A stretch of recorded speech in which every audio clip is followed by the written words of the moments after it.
The screen's moving. Yep. He Okay. imagines snakes, right? Is that what his question was? Are you guys familiar with supplements for snakes? I haven't heard of that before. I've heard of Herbert I've never Bears. used it. When I used to do rescues, I used to use some stuff like that for animals that had suffered some sort of trauma and were under recovery to make sure they're getting a balanced diet. However, I think the only thing I've ever used in pythons back back in the day, and I haven't used for many years, someone told me was when my snakes had laid a clutch of eggs. Obviously, I used quite a bit of calcium, and it was like calcium Sandoz, the calcium liquid Sandoz. It was The dog stuff. yeah, it was the go. And I would inject, I can't remember what the ratios were now, but I would inject 3 feeds with so many mils per kilo of snake for probably 3 feeds after only the females. No, just into a defrosted rat. So I'd get a defrosted rat, inject it with the calcium Sandoz and just feed the snake, and it would just naturally get absorbed just for the calcium boost. Because sometimes, it depends on your snake, but I have found it's not a necessity. Like, they were saying, it helps boost their calcium levels up if you want to breed them season after season. But I find if they're getting a good diet, obviously a whole meal item, constantly enough, and the time frame, I don't really see it as a problem. So for snakes, they get all the nutrients they need via a whole prey item. Oh, 100%. Look, so that's what I was going to say. Like, our food is all natural for a start, which is great. As opposed to some of the other competitors, which they do use a few artificial things in there. But the thing is, yes, ours is a food replacement, but at the end of the day, you absolutely can't go past whole food items. Like, they are just fantastic. They are closer to the natural diet. I mean, like, there's nothing natural about what we do as keepers. We're feeding domesticated crickets, domesticated rodents, domesticated vegetables to all of our animals. These are not stuff that we would find that they would find naturally in the wild. Anyway, but as far as our product goes, most of the 3 products are based on their protein sources. So, for example, let me show you this one. So I've just got them up here. So, like, if you look at the insectivore one, basically uses the major protein source, and that is black soldier fly. And then, like, the carnivore mix, the major protein source in that is meat meal. And then the omnivore mix is a combination of meat meal, black soldier fly, and fish meal. And then they've all got a little bit of that mixed in as well, along with certain vegetables, powdered vegetables, admittedly, but that's obviously what the product is. The point of this is, yes, it can be used as a whole food source. It's not a supplement; it is a whole food source. But the idea is that it will make your life easier. So you can avoid having to deal with crickets and woodies and things that run away and hide and all that sort of thing. So it's designed to make your life easier. And a lot of the food stuff we use in there is actually found in human food as well, because some of the ingredients we couldn't find pet grade versions of it, so we've even used just human grade. So you would be eating some of those ingredients yourself. So yeah. So tell me, is that what you're feeding those guys in the cages behind you? Yes. Because I can't hear the crickets today.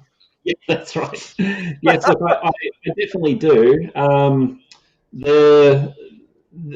I have to say, some of the very small, like, I mostly keep monitors. If anybody follows me, they would know that monitors are kind of my main thing, and snakes. But I keep a lot of very small monitors, and they are very insectivorous specific, meaning they really like to see something running around. But what I've found is that the more terrestrial species, so things that live on the ground that might come across dead stuff more frequently, are more inclined to eat it. So, like, my Ackies, for example, ridgetail monitors, absolutely love it. Even my little Brevicorda, which is the world's smallest monitor, or second smallest monitor, they eat it. But then things like my Gillens and my Cordos, they are a bit hit and miss, So I've seen them sniffing and taking little bites, but they're not hugely enthusiastic. So yeah. Does it go hard, the gel stuff? Because one way I found with getting stuff to eat, a food source like that, was to actually, I used to breed my own wood roaches years ago when I kept, beaties and tons of dragons and all sorts of stuff. And I used to actually put wood roaches and coat them or cover them, or actually put some in the bowl and put the, wet food mix on top, and they would see the movement. The wood roach would move, and they would go, "Oh, there's something." Look at it, and then they go grab, and as they bite it, they get a mouthful of the other stuff, and then they get, they have a chew and everything, and suddenly it's like, "Well, that tastes all right." And before you know it, they're just hoeing into it. Have you tried anything like that to see if that? I haven't yet, but I've had. I mean, we've already sold so much of this stuff. It's insane how badly people wanted it, and the amount of feedback I've had has been, almost 100% good. But I've had a couple of people who have said that like with bearded dragons and things, they didn't take to it straight away, and so they would just have to maybe do something like that, either put some roaches in with it, and the movement would bring them over, and then they would start eating it, and then they sort of, they get into it and they touch it without any movement. So I haven't, but I know of people who have done stuff like that. Yeah, I found that, and that worked a treat, because they get a mouthful of it. The other way was to get a spoonful, and there you go. It's easy with a bearded dragon than it is trying to shove it into a monitor's mouth. People have said that as well. They might have to bring a tongue-full or a spoonful up to them, and then once they get that first bite, then they're just straight into it, So it's just a matter of, if they're not used to it, if they've been fed live insects mostly, depending on what species we're talking about, of course, but if they've mostly been fed moving prey, then it might just take a little bit of time to convince them that it's food. So, yeah. Brent, you tried some on your lace monitors today, didn't you? Yeah, I tried some last week. I was very surprised they recognised it so quickly as food. I was worried that same point that, I will feed them. I try to tongue feed all the lacies, so I'll target feed each one, and you often just, by a habit, I suppose, agitate or wiggle the rodent to get a food response from them, and they will hit anything that moves very quickly. So making the gel mixed up, cutting it up into squares, and I just sat it in a bowl and basically took it into them and handed it up to them, so that they had no choice but to sniff it. And the blue girl came straight to it, sniffed it, and just chowed straight into it. She just knew it was food straight away. And once she had that first mouthful, just climbed down off the top of the branch she was at and came to the bowl to eat more. So I was amazed that they just recognised it as a food source straight away. My other male, who's been a pain in the ass, feeder, hasn't really eaten much since he woke up from winter. I made a bowl and just sat it, up where he hides all the time, and thought, I'll just see how it goes. And it was not even 5 minutes. I'd gone away and come back, and he polished the bowl up and gone back into his hide. So I was amazed that he would have smelt that maybe from the metre away from where he was. Maybe I was just amazed that he could smell that, come out, recognise food, and eat it, and be gone again. So, impressed so far. We spoke about it. I'm not sure if it's common knowledge. You mentioned that. How does that stuff last underwater? If you feed like a turtle, can you feed that stuff to turtles? How does it last in a liquid? Yeah, so we are going to look at getting a turtle and possibly a gecko one made. I didn't even really think about it, but a friend of mine, actually not really a friend, but people I know who keep a lot of different species. There you go. Sorry, I'm just... Anyway, they sent me a list of everything they'd fed it to, and in there was a turtle. And I went, you fed it to a turtle? I thought, okay, fair enough. Anyway, so they sent me pictures, and yeah, sure enough, one of their eastern longnecks was just gobbling it up like crazy. So I thought, there you go. But we were actually look at doing a turtle-specific one, because they were feeding the carnivore mix. I know a little about turtles, actually. I believe most Australian turtles carnivores. I don't know. But you could. There's certain fish. I remember that the catfish. Let's not name brands and stuff like that, but I know they do make a gel mix for things like these catfish. What are those African catfish? Bristlenose or something? Bristlenose, yeah. The specialized little, like the aquarium catfish, all their little, the spiky. I don't know, what are they called? The plecos. Are they plecos? Pleco. Yeah. It's not a cat. I don't know if it's a catfish. It's types of African catfish, but like they fancy catfish. Things they've got all these spikes and stuff. But I know they make a gel mixture for that overseas as well, and they eat that. So it might be something to look in. And there's a lot more people keeping fish than there are keeping reptiles. Well, funny you say that, because I went and saw, there's a local guy here who has a big aquarium not far from me, and he said Again, we won't mention brands, but there used to be another brand in Australia that sort of used to do similar to what we did, and they have a big fish range. And he said the fish world absolutely love it. And when I told him that we were doing it, he said exactly that. There was one for the catfish or something like that, or I thought he said that they love, but they can't get anymore. So we're going to eventually, like it's a long journey, you don't just do the stuff straight away, but eventually we'll look at doing stuff for fish as well. So yeah, it's all good. Like Costumus is there's somebody here to help us. Let's just put this on screen. Thank you, Troy Wiffendam. Yeah, I knew. I studied all of this. I studied all of this catfish because Africa's got a ton of these, and South America's got a ton of these little types of catfish. They've got these they're not bristle nose. They've got these spikes and stuff, and I just couldn't remember what their genus was. But beautiful. But a food like that. I understand that the demand needs to be there before you expand. Oh, sure. And it definitely. I reckon you do it right with that, mate. I can't see that product not. We made up, quite a lot actually, and it all sold out within a week, like gone.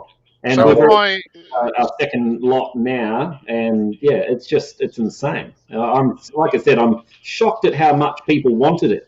I didn't realize, I just kind of thought, there's probably a hole there. Let's have a go. And obviously, I put a lot of time and effort into developing just 3 because I thought I'll just start with 3. I'm not going to do a whole range of everything, and I'll just see how those 3 go. And they're going. Okay, that'd be great. I'll be able to get all my fighting fish feeding then from your new product. We'll stay We've got to make the double and stuff. Well, the fighting fish individually drawed over there. It's just easy. Just pour water and you splash a bit around. It goes to the next tub. It's all good. James Denham says it was wood mix. It's called wood mix. Right. They eat rotting wood apparently. So yes, I didn't even know that. Okay, thanks, James. There was a question here. Do you guys, Darren Boswell, this is also one for Andy, do you guys think that there would be a market here for snake food like the Reptilinks over in the US? the sausages, those sausages they make over in the US? Waggle used to make them at the reptile park years ago. Yeah, I remember somebody did. Yeah, I thought they were already here. I don't know. Probably not really one for me. What do you think, Daz? I don't know. I mean, there's rats are pretty well available. I know people feed chicken necks as an alternate. I think it would come down as a cost thing. I think if they were cheap enough and people wanted an alternate food for a cost, like if you're buying from a pet shop, you're probably paying $20 for an extra large rat or something or other. If you could buy a sausage that was equally good nutrition wise and appropriate size, and the snake would eat it, probably gives a secondary option as an alternate feed. But but you know what I guess here as well, any type of food industry where people work with food, there's so much legislation involved in this country with that type of stuff, because I did look at that at some stage, and it would literally be like a Bertolli ham. You'd have to have a setup like that, and you'd have to have people come meet the inspectors would have to come through and make sure that the OH&S is met. And I don't think in the US they are that. I mean, as far as I know, the Reptilinks, I don't even know if that gets made out of a factory. I think that's guys that they might be doing it now, but I know originally it started from a person's house. I know the stuff that John used to make for I don't know if they still do it. I mean, I'm talking 15 odd years ago. Yeah. I actually knew the butcher that used to make it for him, and they used to mix up a big batch with all certain meats and vitamins and minerals and all the shit, and then make a big mix and then make all tons and tons of sausages for them. Yeah. And then would freeze it and they'd defrost it and feed it off to the snakes. So, if the costs were cheap enough to do it, mass produce it, but you'd have to, you're not going to be able to import it from overseas because it has to be a cooked product. It has to be cryovac or something or other to be brought in or something or other. And I think they use a certain thickness skin as well, so they doesn't tear when they bite into it, because a snake will try and constrict those sausages as well, and then it tears it apart, and then they can't swallow it, So I think most of it was for his vens, so probably don't have much of that. They just kind of get it and gobble it down, not so much. I don't see the reason. I don't see it being sort of efficient grinding up rats just to put them in a sausage, and then you'd have to. Well, have he a never whole- used rats. He used like cheap meats, Oh, brew okay. meats or something like that, but made it his own. It was his own blend. Like I don't Yeah. know what was in it specifically, but yeah. So he, it wasn't like, oh, I'm going to get me rats and put it in a blender and churn out That's what I sausages. was thinking for a second. Yeah. Okay. Yeah, but Yeah, no, it was a meat mix of all different stuff, and that's why you had to add in. And you'd have to Like have you'll heaps do of with your different lizard food, sizes for adding all the your different vitamins sized and minerals. snakes, wouldn't you? Sorry. You'd have to have heaps of different sizes for all the different sized snakes, Yeah. wouldn't you? Yeah. Yeah. Mm. Have you done a study, Andy? I was surprised at how far that mix went. Like I only made up a small amount, and then you put your 1.5 water, and it made more than I thought it would make out of the small bit that I threw together just as a tester. Yeah. So have you actually done a study on how much, if you take it as a straight valuation against rodents, how much, if that jar's $40, it'll Yeah. make you this much Yeah. product to way this cheaper. much. Should be Like, way it cheaper. seems- Yeah. It seems like, to me, it seemed like it would almost be cheaper to use that as a food source than it would be to buy rodents for the equivalent feeding. so I noticed actually did that it against rodents, but I did it against like insects, and it is way cheaper than insects. Yeah. I noticed you've got it in different. What sizes do you sell it in? Andy? No, only one at the moment, 200 grams, but I've already had that many breeders. Guys I don't really know because I'm not in like the blue tongue and bearded dragon world, but I've already had so many people contact me and say, look, we're a breeder. We want like a big jar. Can you do a big jar? And I'm like, oh, shivers. All right. Yep, I better get onto that. So that's what I'm currently working on at the moment. So, yeah. So for people that don't know, myself included, what would a 200-gram jar mix up? Does it make half a kilo of food or 2 kilos of food? Well, it's 1.5. The ratio is 1.5 to volume. So, 350 200. grams. Yeah, that's right. Well, no, more than that. 750. More bad maths, Darren. Yeah, I'm 200 terrible at grams, math. You put me on the spot, don't make me look stupid. 500 grams. Yeah, 500. Thank you, guys. Yeah, No, 1.5. What do you say? 1.5. So you take how many grams? 200 plus How many 100. water? How many mils of water? So for like 300. What's that? I don't know. Oh, it's not that hard. Apparently it is. I know. I trust Brent. Okay, So let's go with if what you Brent said. have 150 mils of powder, you're going to put in 150 mils of water. That's what you're going to mix up. 300. Like I said, 250 mils ish of all up kind of thing. Yeah. But you're adding 1.5 plus the one does. You're not just making 1.5 of it. that's what I'm asking. If it's 200 grams, so you're adding, so it's 1.5 on top of, so it's 1 to 1.5. So it's 200 grams plus 250 mils of water. So tell me how does what 300 of water. Sorry, 300 of water. Sorry. are we still So on 500. Catch up, Dad. Shit, mate. You just Okay, have can to we get just- there. Once I'm there, it's all Alright. good. You got the headset. I know at Macca's they just give you the buttons and you press it, but you're going to have to start using that brain, mate. Come on. You want to take away coffee, sir? Tell me Shit. now. It's all fair and well. It's nice when it comes out the front. It goes in the front. But what's that stuff like when it comes out the other end? Is it floppy? Is it messy? Is it a nice solid little turd? I mean, that's the problem. No, it's Yeah, everywhere. from what I've noticed. nice and solid. You might not have. No one else might have noticed yet. If there's anybody else watching that's used it, let us know. But as far as I can see, it's not messy at all. Yeah. Oh, Yeah. that's good. Yeah. Because that's usually the thing. Anything artificial through a reptile, the other side, when it comes out the other side, it's usually upset stomachs. Sure. The perfect turd. Sorry, I'm talking about shit here, but anyway. The topping's really gone down for bad maths. The But the perfect turd for a lizard should look like a little cigar, and it should be nice and firm so that it takes a bit of work to get that thing spread everywhere, So you need to have the perfect type of density for the substrate to clump to it, to stop it from rolling, and Sure. Look, there's analysis behind it. absolutely. We all got to clean up after our animals. One Denise wants to know, Andy, have you done a turd study yet? Well, yeah, I mean, as I say, I don't keep blue tongues or bearded dragons. I've got some small skink species. They all seem fine. Like, yeah, as Menzies says, nice looking turds, But and the Yakis are the same. Yep, they definitely all seem fine. No messy, runny stuff at all. So yeah, no, it's all coming out fine so far. People don't realize how important a good stool is in the reptile industry. You can tell a lot about animals' dirt. Hey, you can turn Whether upside down. it's Your you all mates would can know sit on that. it. What's that? Oh, sorry, wrong stool. Oh, I was saying I didn't hear because All right. there was a bit of a break. Well, that's the thing, Menzies. These products that we've produced are all very high protein. They're actually not very high in fiber. Oh, it has it on there actually on this one. Let's have a look. As long, you know what, as long as it, I always say, as long as it gives, as long as it's a solid, nutritionally balanced No, diet. it's not working. Anyway, crude fiber is only 4% in the insectivore one. Whereas protein is. That even the jar looks suspiciously similar to.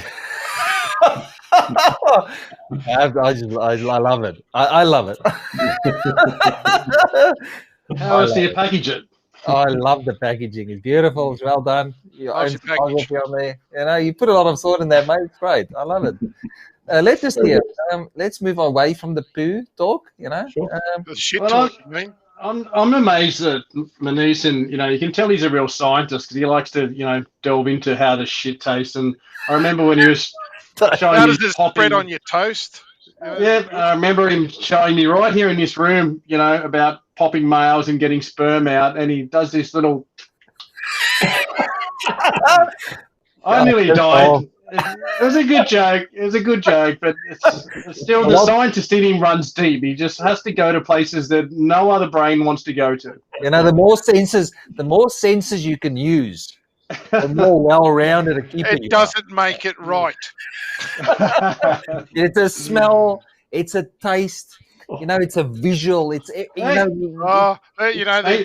to move on because there's so many avenues I could go with here. I know. And take the Mickey, but let's move on to the questions.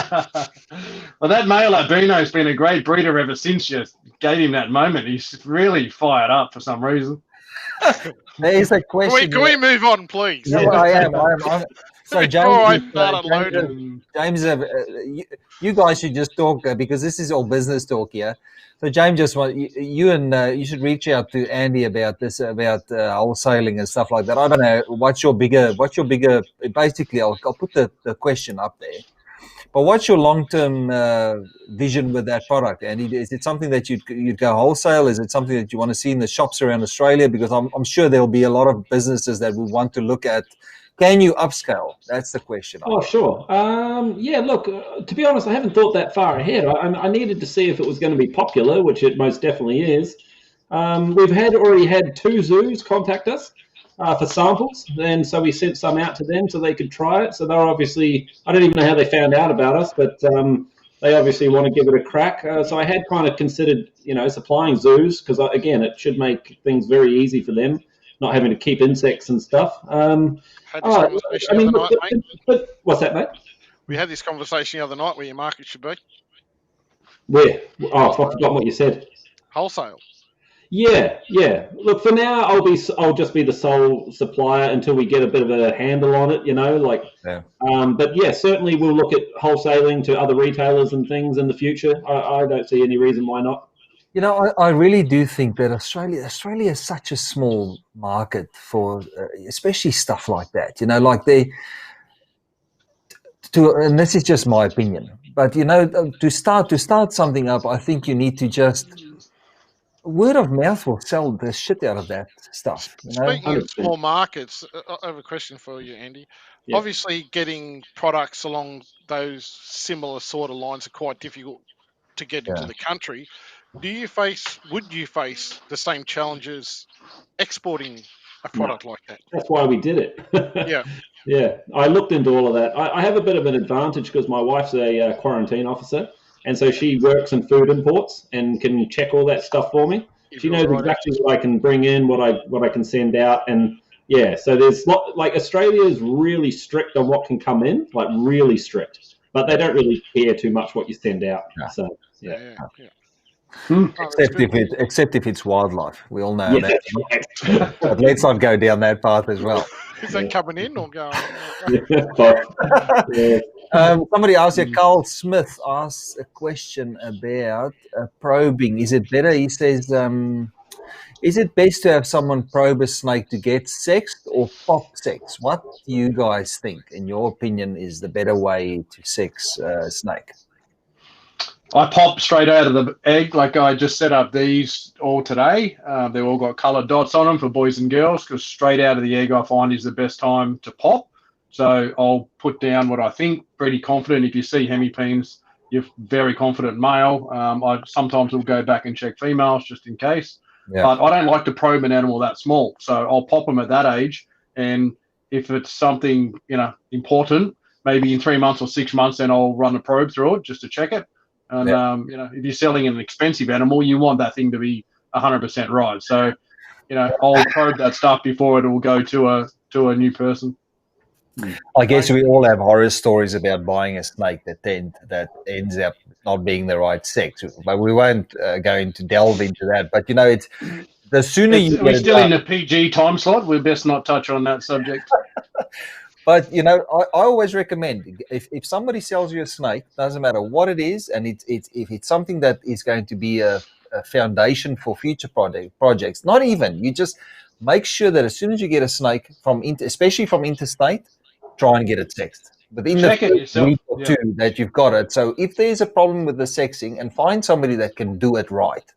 Yeah, take it to the check vet. it yourself, or take it to the vet. Get someone to check it. For the simple checkup for $60 or $80 for a vet consult to have them confirm what it is. You're not spending 18 months growing up an animal to have it the wrong sex, like you've said before. When you grow up thinking something's a female and you're smashing food into it, next thing it's a 5 kilo male. You've got to know from the start, so you got to check it. And I don't think I've got every single animal correct in my life. I've had holdbacks myself that I've had wrong sex, from years ago. But you've got to check it, and you've got to recheck it. It's just part of the process. And I guess it's especially important for somebody like Brent that doesn't take animals back to know that he's sending out the right animal. So I would probably, when I buy a snake, I probably go with somebody that is known for holding those animals back just a little bit longer and making 100% sure that what comes your way is the right sex. Yep, I'd send them another animal before I take one back. Yeah, just for quarantine. Once it's out the door, it ain't coming back. And I think that's the general thing. I've had a few experiences. Most breeders have been awesome, where they've just gone, "Oh, sorry, stuff this up. I'll send you this or that or something else that'll work with that project." Done their best they can to fix the problem. So, and that's all you can ask for, really. Mistakes happen. It's annoying. It's frustrating. But the one piece of advice is you must check yourself straight away. It can be fixed very easily early in the part. Leaving it 2 years, it's too long. I've had in the past. I've had friends buying snakes that have been uncomfortable with probing, and I've gone with them to meet people and probe snakes, and it's surprising how many females or males you're buying that is incorrectly sexed, and then you go, "Oh, it's an adult female proven breeder," and you probe, you go, "It's a male." Yeah. "Oh, no, I bred it." I'm like, "No, it's a male." Like, he's a boy. It's not a female. Oh, but the guy I bought it off said it was a female. So you haven't bred it, so how do you know it's proven female? Because it's a male. You know what I mean? Like, there's a question for you there, Brent, from Faye. Can you pop a week or so later? Yeah, absolutely. Like I popped them today. They hatched maybe 5 or 6 days ago, and I will pop anything up until about 3 or 4 months. No problem at all. Once they get older than that, they can use their muscles to hold back those hemipenes much stronger. So anything up to 3 months, I'll pop, no problem at all. You can pop older stuff. You can pop things that are 18 months old, 2 years. It's just the right amount of pressure. And being sensible about it. So problem when you get an adult animal and you try to pop it, you need to almost massage them to get them to pop easy. Yeah, it's not easy, and I do not recommend it. I was sent a photo, actually from Kellyville Pets, of a female albino Darwin. They had sold a customer, adult female. Someone had popped it, took a photo, and sent it. They came back in ranting and raving, saying it's a male. It was a female. That actually, the guy's thumb on the cloaca, at the base of the tail end of the cloaca, had that much pressure. His nail was white on the female. And Yeah, scent I and that, just push yeah. the scent gland straight out of it. pushed the scent gland, and I looked at it and Oh. I said, hey, that's a girl. That's not a hemipene. I said, it's amazing how many people that I've spoken to pop but don't know what a hemipene looks like. Go and Yeah. Google a hemipene so you Yeah. know what you're looking at. Mm. And it had two little tiny scent glands poking out that weren't even two scales out.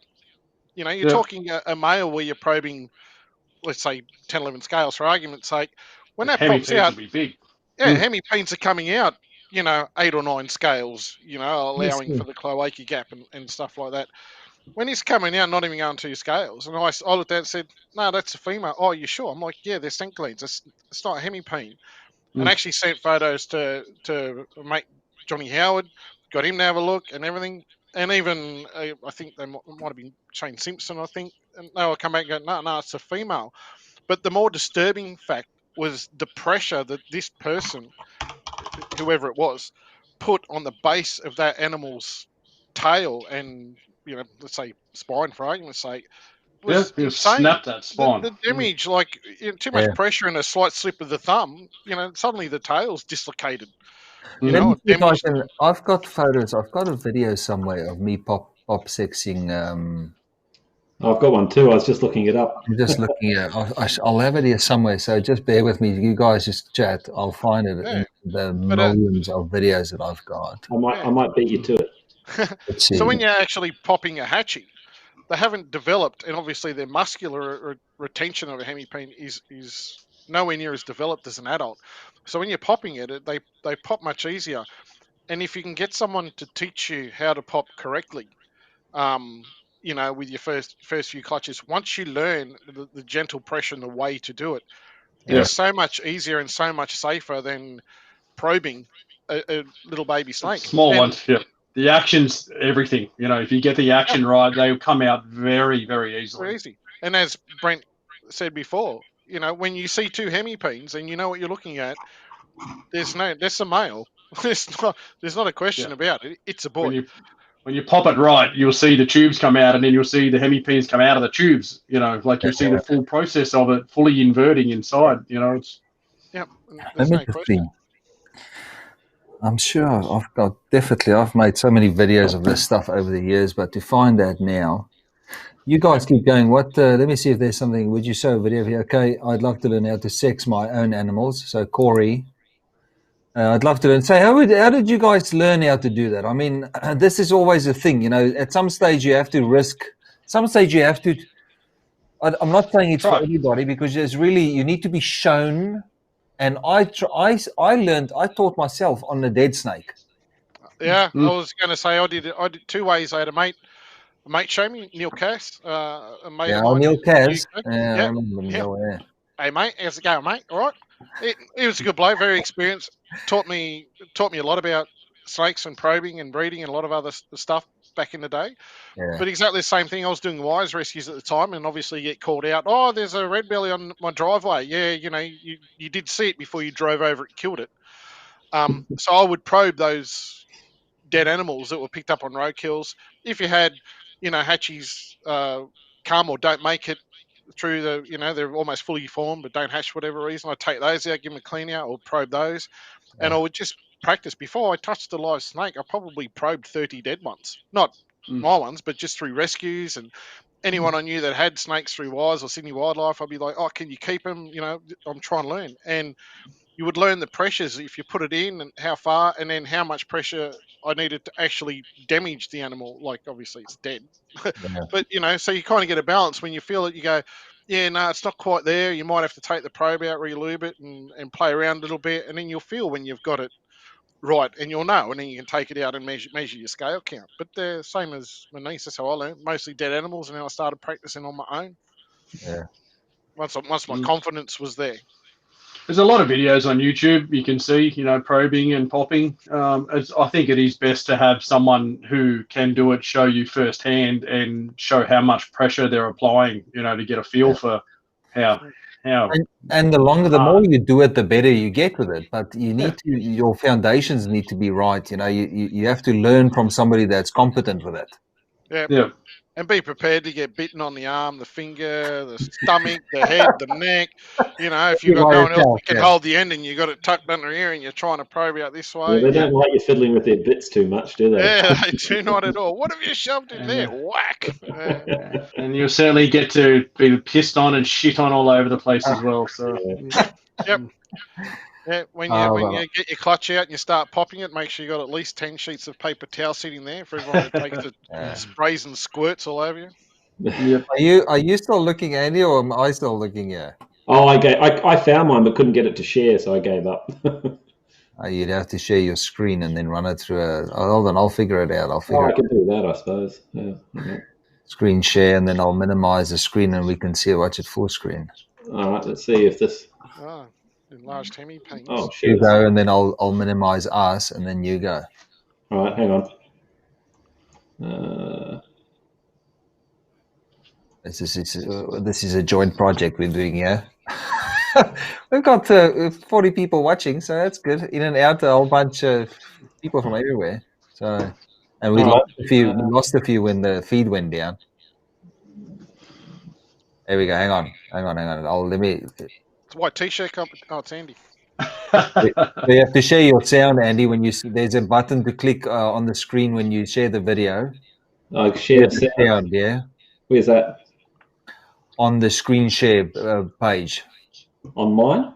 Yeah, if you tell your computer to screen share, then there's a little block, a little square that you have to tick to share the sound of the video. Share your full video, so your face doesn't have to be there. Okay, no, you don't. Yeah, I can do that, and then sound. I haven't got a thing for sharing. Just close. It should be before you screen share. So close the screen out. Sorry, guys. We'll get it worked out. Oops. Look at it. Yeah. On the bottom left, there should be a little block that says share the video. It's important to have your voice in there so you can talk us. Oh, of course. Yeah, I don't know how to. We just got over it. Hello, welcome to Andy Show. We talk about a snack for you today. So you definitely can't hear that, eh? No. I've got a video. Yes. No. Damn. I've got a video of how to do blue tongues as well. POP6 blue tongues.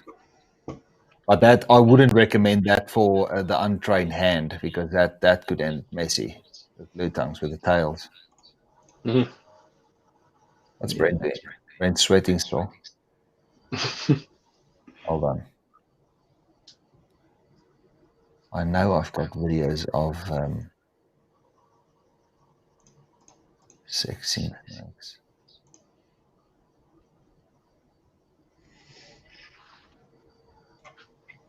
No, I can't figure it. Just run through it, and then tell it. Just talk us through it, Andy. Oh, it'd be better with the audio. Anyway, all right. Well, I'll tell you what. All right, I'll play that. So I'm just talking about, the two different methods between popping and probing. Yeah. So this is actually an older animal too, and it still works. I'm just saying it is better to do it when they're a hatchling. Yeah. But this is a 2-year-old Simpson python, and it's just easier because the animal's bigger, so you'll be able to see it. Pop the head under your shoulder so you don't get bitten, like Daz was talking about before. Yeah. And then flip the tail over. You want to have your index finger underneath the spine for support. Yeah. Like so. And see how far your finger is down to the Yep. Start way back, and then you want to roll forward like so, and then eventually with a bit of pressure. Masterful technique there, mate. Masterful technique. So there you go. And then I'm just saying, basically, if you don't see hemipenes, doesn't guarantee that it's actually a female, So it could still be a male that's just holding back, and therefore it should still be probed. So, yeah, that's basically it. And that's probably the major difference between an older animal and a younger animal. A young male will pop really, really easy, as opposed to popping something that's, a couple of years or older is extremely difficult if you don't know what you're doing. And even then, still can't be guaranteed that it is. Probing's the safest easiest way or more accurate way. See, for me, probing, like I'm quite a big guy and I'm very heavy-handed, and those tiny little hatchling probes are just needles, more or less. I'm so afraid I'm just going to push one straight through. So I never probe anything under about a year old, to be honest. I pop everything. So so I pop most of my young stuff as soon as they're out of the egg, and then they know. I'll double check stuff as it's older when it's a decent sort of, couple of feet long or something rather, when I can see what I'm doing. Yeah, I've got a video as well. Hang on. So let me just quickly switch here to screen share. Okay, and let me just go large. Okay, let's see if this works. So that's me doing so that's a bigger snake. So I found that it was bigger, easier with a larger animal. So I reckon I think that's an adult Murray. Whoop. And there you go. Whoop. There we go. How come you deleted the taste test after? Yeah.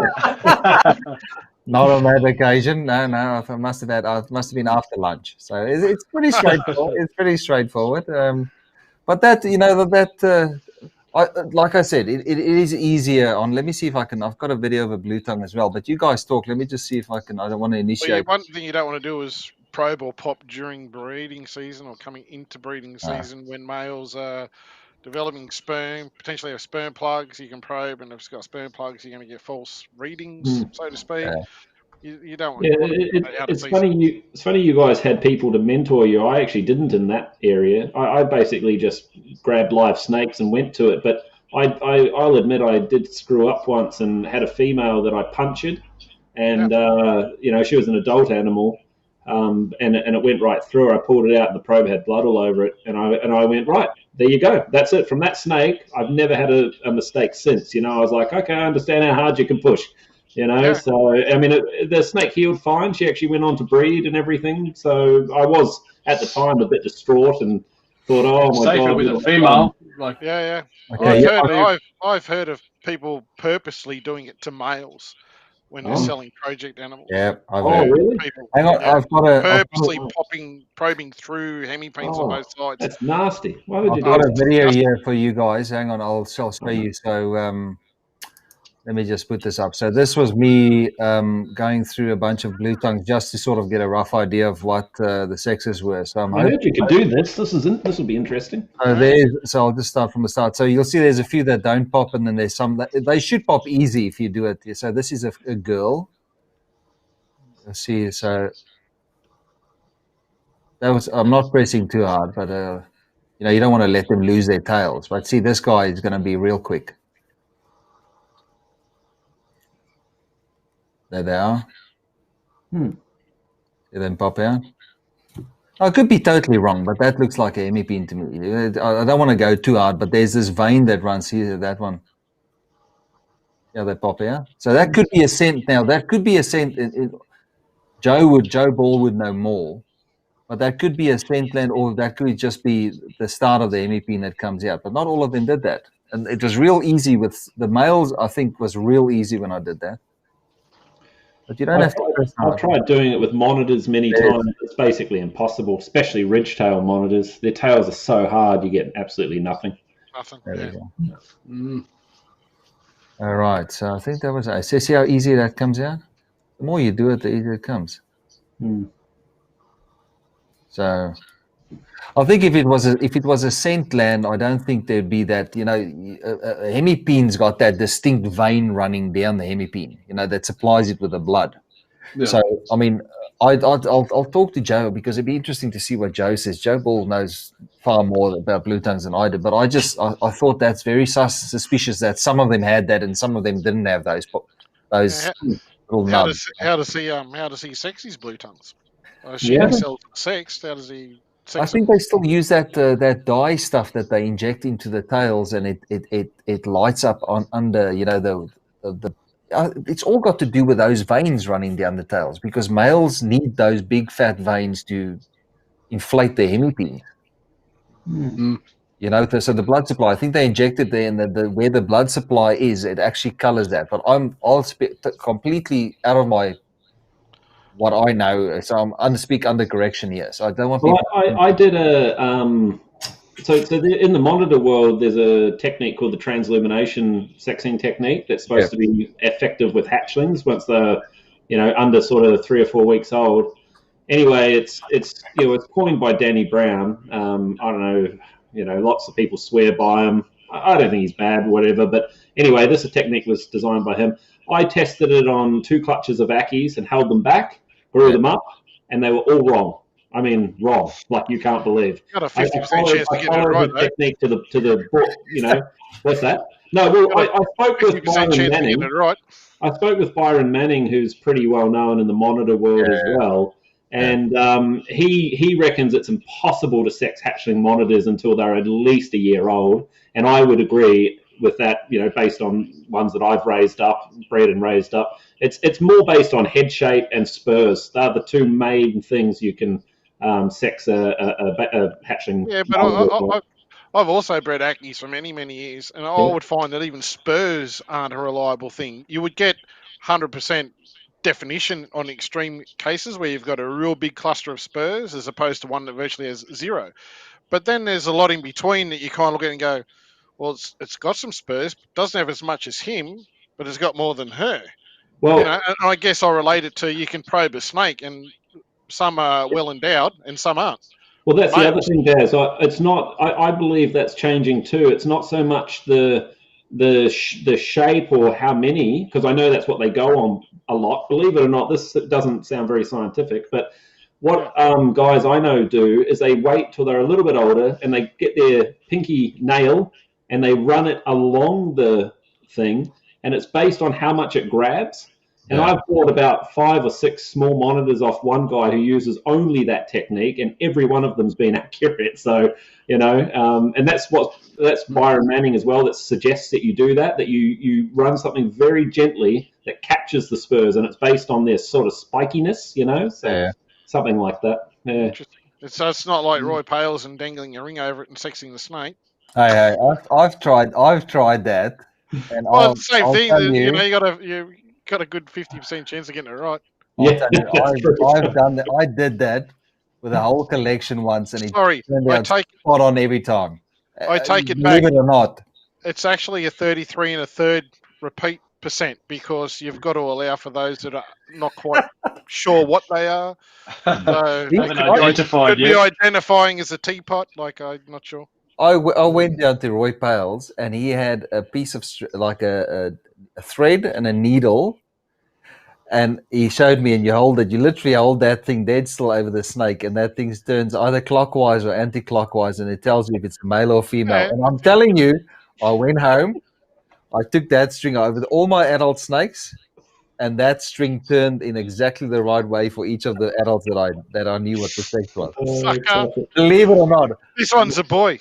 Oh, yeah, look at that. That's right. Oh, this one's a girl. Oh yeah, look at that. Right, I went to another guy's house in South Africa, and I did that over all these green tree pythons that I did not know the sexes of. And they all turned out to be the right sexes as well. Oh, so you're a believer of that as well, are you? Should have bought a lotto ticket. I don't use it, but I tried it, and I was surprised that it worked out. I think it depends on how you spin it. Yeah. Yeah, okay. Well, it's not like you got a couple of rods and you're out water sourcing, Yeah, maybe you just can't do it, mate. Maybe you're just not gifted. Maybe I live in a different fantasy to others. Well, I tried two methods, put the boy with the girl. If they have eggs, it's a girl. But how can you explain it though? I couldn't believe it myself, and I was like, I don't use. I mean, I did that a few times, and probably because the amount of people that have bought supposed X-sex animal, male or female, and it's wrong. Probably that way. Where they've bought animals from people that've done. I know several that have bought. Oh, it's a female. Yeah, look, it's a girl, and then wonder why it doesn't lay eggs and it's fighting with the other male in the tank. Well, try it when I come and visit you, Brent. I'll bring my needle and thread a little bit, and I'll turn you into a believer still, mate. Huh? We'll do a live feed, and you can show me the magic. Yeah. But confusing. Put male, female, and then LBGTQHSV, GDHO, Ah, or yeah. whatever it is on the tubs. Yeah, there's And then see what they spin it. They just stay there, or do they You know, turn the upside ones that down? Yeah, don't- they would. the ones that don't spin, they're just not sure what they are. You know, I mean, in today's time, the time we're living in now, you know, people have got a whole bunch of choices about what they want to be, Yeah, boy or that's it. girl, or in between, or whatever. You know. That's their choice. I don't care. Doesn't worry me. Do what they want to do. Let's see if there's anything else here. I don't want to go too long tonight. We've been going for 2 hours now, and I feel and we still have 30 people It's watching. a great so I don't show. know. We've talked about snake doodles and shit. There's snake tasting, sperm tasting, poo. No, poo that was your pumping, department. Yeah, that's only you, Lindsay. Be the snake. Remember always hashtag be the Beat the snake. Yeah. snake. Here's a message. Please send us a question. If there's any, we sort of want to wrap it. I want to start wrapping it up. So if there's anything you want to know about the breeding, the hatching, the egg hatching season specifically, please ask us. I'm sure these guys would be keen to. I had a snake today. It was egg bound. I had to help out. Fortunately, it was one of the easiest ones I've ever had. She had 5 eggs stuck in it, and I was able to massage them all out within about less than 15 minutes, I suppose. So Nice. it was I've got quite videos. lucky. I've got videos of that as well. Yeah. Turn around, Andy. I think there's Faye just threw a dagger in the back. I think. Did she? Andy, how do you? Oh, here we go again with the BHP. What is that joke? I saw that popping up last Because week. she breeds blackheadeds every year, and I was like, easy. I'm going to get me a pair of blackheadeds and start breeding them. And for the last 2 years in a row, I've failed dismally. So, Yeah. yeah. But every year I see Brent as well. I never see the eggs laid. I just see him showing photos of babies coming out of the eggs. He's probably just buying eggs off other breeders and claiming that they're his. So. You know, once you like somebody like Brent that's done it. What's it? The 3rd year in a row you've hatched them.